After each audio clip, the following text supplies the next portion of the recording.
नांदेड़ जिले में बढ़ती राजनीतिक हिंसा पर सांसद अशोक चौहान ने गंभीर चिंता जताई है। उन्होंने कहा कि अपहरण और जानलेवा हमले जैसी घटनाएं लोकतंत्र के लिए खतरनाक है। जीवन घोगरे पाटिल इस हुए हमले की एसआईटी जांच के आदेश दिए गए हैं। चौहान ने प्रशासन से कठोर कार्रवाई की मांग की है। गौर से सुनिए क्या कहना है अशोक चौहान का इस मामले को लेकर।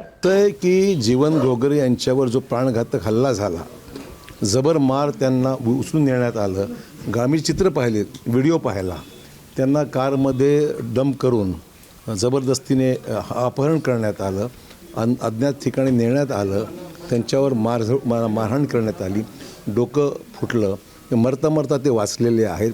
अशा प्रकारच्या प्राणघातक हल्ला हे गंभीर घटना असून लोकशाहीला मारक आहे। जबरदस्तीने अशा पद्धतीने आणि ते पण स्वतः ज्या पक्षात आहे त्याच पक्षातल्या काही प्रमुख नेत्यांच्या मार्फत झाल्याची शक्यता तक्रारीमध्ये त्यांनी व्यक्त केली आहे। त्यांनी FIR सुद्धा त्या पद्धतीने FIR मध्ये त्याची नोंद केलेली आहे। तर ही घटना गंभीर आहे। राजकीय कुठला पक्षाचा विषय नाही आहे, पण नांदेडच्या एखाद्या व्यक्तीवर कुठेच नाही, महाराष्ट्रात घडू नये असं गोष्ट।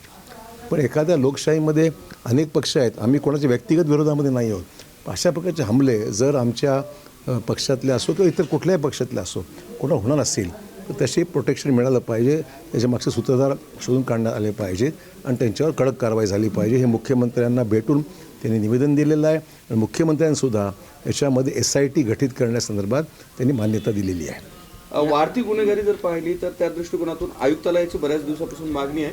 हे प्रकरण आयुक्तालयाचं मार्गी लागेल का? आपण असं आयुक्तालयाचा विषय हा वेगळा आहे। निवडणूक संपल्यानंतर जरूर या बाबतीमध्ये आम्ही भाष्य करू।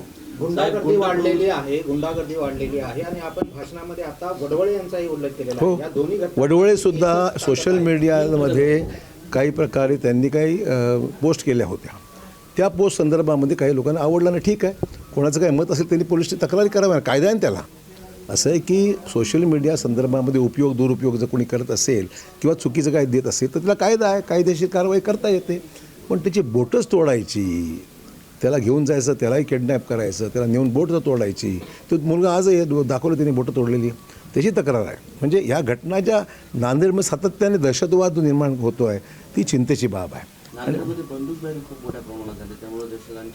ही गोष्ट खरी, कट्ट्यांनी लोकांना धमकवणं हे करणं हे विषय कानावर येत आहेत हळूहळू।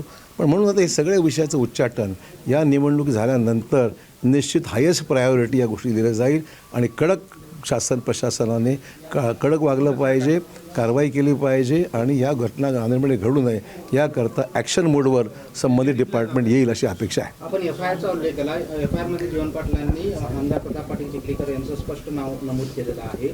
मग आपण जे आका शब्द वापरलाय तो आका म्हणजे जे ह्याच्या सत्यता बाहेर येईल त्यातून स्पष्ट होईल की आका कोण आहे यातला, आणि म्हणून मला कोणाला आक्षेप घ्यायचा नाही, हा तपासाचा भाग आहे। तपासामध्ये स्पष्ट होईल, त्यातून विषय निष्पन्न होईल जो काय असेल ते। आपण मुख्यमंत्री असतील किंवा मग DGP असतील यांच्यापर्यंत हा विषय पोहोचवणार नाही, तो त्यांनी तपास नाही, ह्यांनी तर स्वतः निवेदन दिलंच आहे मुख्यमंत्र्याकडे, तेव्हा कारवाई अपेक्षित आहे।